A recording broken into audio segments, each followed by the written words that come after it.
स्वागत है दोस्तों आपका हमारे YouTube चैनल में। दोस्तों आज बड़ी खबर दिल्ली से आ रही है। दिल्ली के सीएम की सिक्योरिटी के अंदर चूक का मामला सामने आया है, उनके घर पर कुछ गुंडों ने पहुंचकर हमला कर दिया है। बड़ा सुरक्षा का चूक का मामला है, सामने दिल्ली से आ रहा है। जो अपने विकास कार्य को लेकर, अपनी शिक्षा नीति को लेकर लगातार चर्चों में बने रहते हैं। चर्चा बनने के साथ साथ दिल्ली के साथ साथ उन्होंने अपने पंजाब में भी सरकार बना ली है, तो शिक्षा के दम पर, वो कामकाज के दम पर ही अपनी सरकार बना पाए हैं। तो कहीं ना कहीं विपक्षी पार्टियों को ये नागवारा गुजरा कौन सी वो विपक्ष पार्टी है और किसके द्वारा ये हमला कराया गया है, क्यों करा गया है, और एमसीडी चुनाव को लेकर दिल्ली के अंदर क्या माहौल है, उन सब चीजों पर बात करने के लिए हमारे साथ जुड़ रहे हैं डॉक्टर अनिल क्रांतिकारी, जो आम आदमी पार्टी से मेडिकल विंग के वाइस प्रेसिडेंट है, साथ ही साथ लोक कल्याण समिति के मेंबर भी हैं। तो बहुत बहुत स्वागत है डॉक्टर साहब आपका। धन्यवाद, बहुत बहुत धन्यवाद नाजिम भाई। इस तरह से सीएम की सिक्योरिटी के अंदर चूक का मामला सामने आया, कुछ लोगों ने पहुंचकर घर पर उनके हमला कर दिया है और भारी सुरक्षा के चूक का मामला सामने आया, पुलिस की मौजूदगी में ये सब हुआ। इसको आप कैसे देखते हैं और किन लोगों का ये काम है?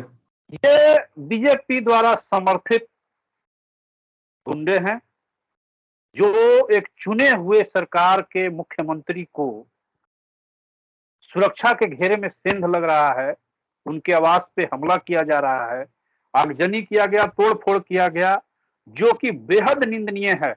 उन्हें भगवे कपड़े में देखा गया है, वो कुछ सर पे लपेट के, कुछ वैसे जाके जय श्री राम के नारे लगाते हुए गए हैं और तोड़फोड़ किए हैं। मुख्यमंत्री के घर में तोड़फोड़ की है, पुलिस वहीं रही है। पुलिस कैसे एक मुख्यमंत्री की सुरक्षा में कैसे पुलिस लगी हुई कि पुलिस के सामने इस तरह की घटनाएं हो रही है। तो बाकी दिल्ली में जो है पुलिस तो गृह मंत्रालय के अंतर्गत है। यदि मुख्यमंत्री के सुरक्षा में इस तरह का बड़ा चूक हो सकता है तो दिल्ली के और जनता का कैसे सुरक्षा देगी दिल्ली पुलिस, जो भारत सरकार के बीजेपी द्वारा गठित सरकार जो चल रही है केंद्र में, उसके अंदर में आती है। तो एक मुख्यमंत्री जब सुरक्षित नहीं है तो आम जनता दिल्ली के कैसे सुरक्षित रहेगा? ये बहुत ही सोचनीय विषय है और मैं इसकी माने तीव्र घोर आलोचना करता हूँ, घोर निंदा करता हूँ। इस तरह जब मुख्यमंत्री को आप सुरक्षा नहीं दे सकते तो आप किसे सुरक्षा देंगे? कौन सुरक्षित है इस देश में? आज तो हमेशा मुख्यमंत्री के सुरक्षा का एक प्रोटोकॉल जो होता है, उसमें वहां बीट पुलिस के जो अधिकारी हैं, बहुत सारे पुलिस रहते हैं, उन्हें तो घर में नहीं घुसने देना चाहिए। कैसे चूक है कि घर में घुस जा रहे हैं, मुख्यमंत्री के घर में अंदर जाकर तोड़फोड़ करके आ रही है।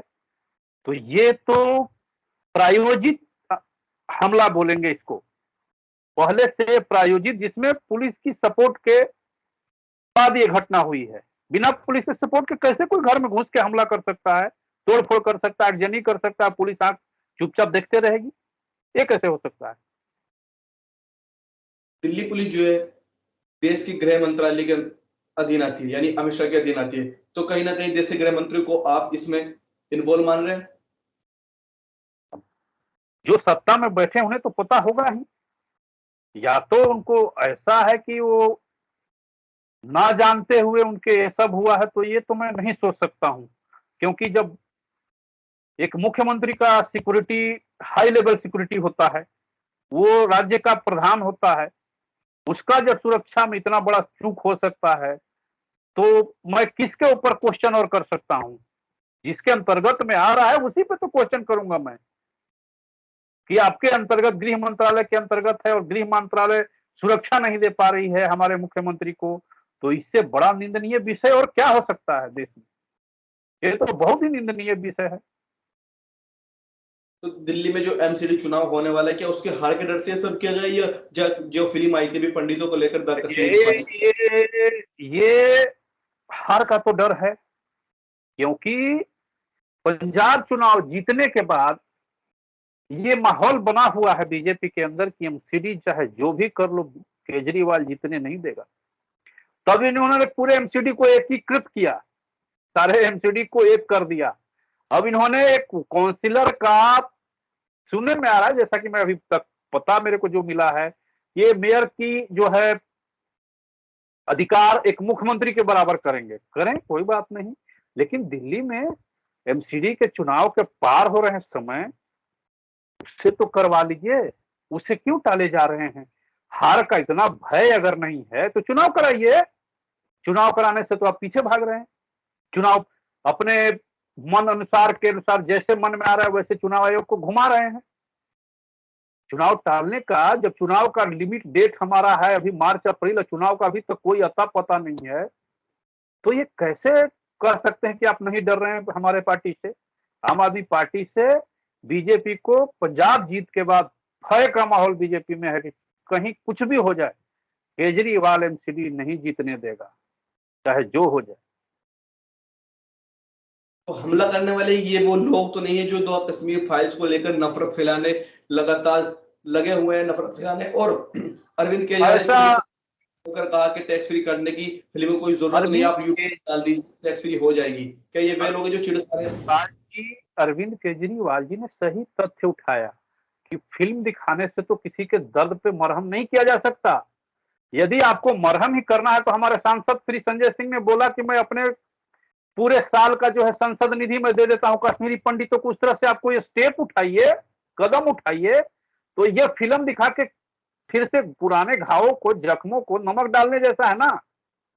तो केजरीवाल जी इसमें कोई गलत तो नहीं बोले, कोई शब्द मेरे को तो बुरा नहीं लगा कि ठीक है, कश्मीरी लोगों के साथ जो गलत हुआ उसमें आप कुछ कीजिए।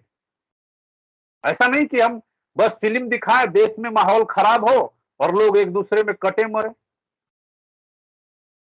कहने का मतलब हमारे देश में तो यही दंगा फसाद तो वर्षों से होते रहा है, तो इसका कोई निजात समाधान होना चाहिए ना।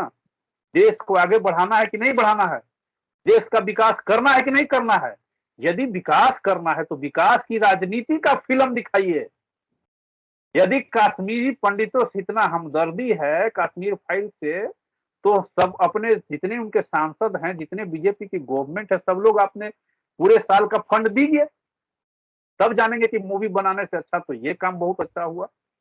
मूवी बनाने से तो यही हुआ कि जो जो ग्रसित हुआ है परिवार, उसको और दुख कष्ट हुआ। तो ये तो केजरीवाल जी हमारे समझ से गलत नहीं बोले हैं, मुख्यमंत्री साहब ने गलत नहीं कहा। आज भी कितने कश्मीरी पंडित दिल्ली में रहते हैं, उनको पूरी सुरक्षा पूरी मुहैया करवा रहे हैं, जितना हमसे बन रहा है हमारी सरकार पूरी हेल्प कर रही है। हम तो नफरत नहीं फैलाते, हमारे सरकार में किसी तरह के विद्वेष का भावना नहीं है। आम आदमी पार्टी का एक ही स्लोगन है, इंसान से इंसान का हो भाईचारा, यही पैगाम हमारा, यही पैगाम हमारा। हम इंसानियत से मोहब्बत करने वाले लोग हैं, हम लोग नफरत के माहौल में पलने वाले लोग नहीं हैं। हम लोग का पार्टी का थीम एक ही है कि हम लोग सब इंसान एक हैं। भारत को सर्वश्रेष्ठ नंबर 1 राज्य तभी बनाएंगे जब सब हम लोग मिलकर एक साथ एक स्वर में विकास की राह पे चलेंगे। धन्यवाद सर। धन्यवाद, धन्यवाद।